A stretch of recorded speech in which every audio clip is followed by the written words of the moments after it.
It starts at home. Hey y'all. So this is her story, part two.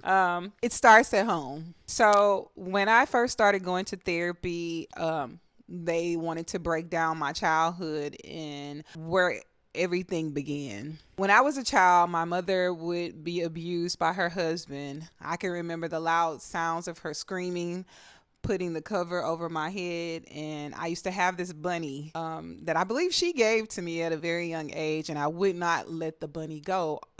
Clean up until I was married, until I gave my life back to Christ, and then I finally let the bunny go.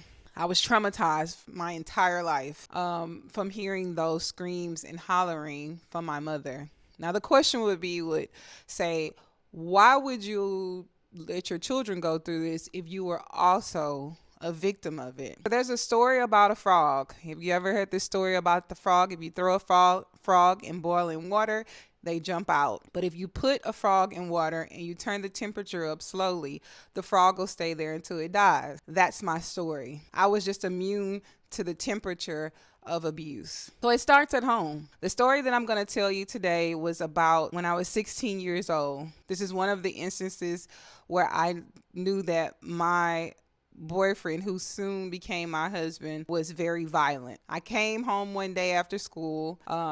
He had been cheating on me with another girl, so we split. He had a new girlfriend, and I didn't have a new boyfriend, but I was talking to a boy. The new boy had brought me home after school, and I let him in the home, my mom's house, right? Okay. Didn't do anything. I know it's like, oh, you did something, but I didn't. We were sitting there talking, and then my boyfriend, who I thought was no longer my boyfriend, showed up. He began to beat on the door, and I wouldn't answer because I was scared. When I didn't answer the door, he started to kick on the door. I still didn't answer. So the boy that was in the house was like, just let me answer, but I didn't want any conflict, so I said no. He started to bust every window out in my mom's apartment. Once he bust all the windows out, there was blood everywhere from him doing it bare hand, and he drove across the fence to the nearest school. The reason I'm telling you this story is to highlight that I should have saw at 16 years old that this was going to be bad for me, but I didn't, because it starts at home. So once my mom got home from work, all of her windows were bust out, but I had called her and let her know that her windows was bust out. When she got home, I told her that it was my boyfriend who did it.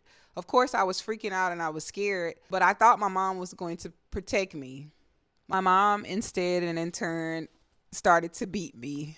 And I know that a lot of parents who, black folks or skin folks, we like, you should get beat. You had a boy in the house, the windows were broke. What did you expect your mom to do? I expected my mom to protect me from someone who was trying to harm me.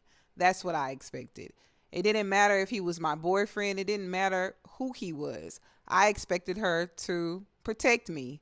But instead, she beat me, and she also packed all of my bags and dropped me off and told me to never come back. At 16 years old, I was kind of forced to live with my grandmother on the streets and to go back to my abuser. So from 16 years old to what had my daughter at 20, my mother did not speak to me for those many years. I would see her every Friday, but she would never speak to me. She wouldn't buy me anything. These stories are very old, and I'm not here to just blame my mother, but I want you to know that if you have a teenager at home and you don't know what's going on, don't push your teenager into the abuser's arm more.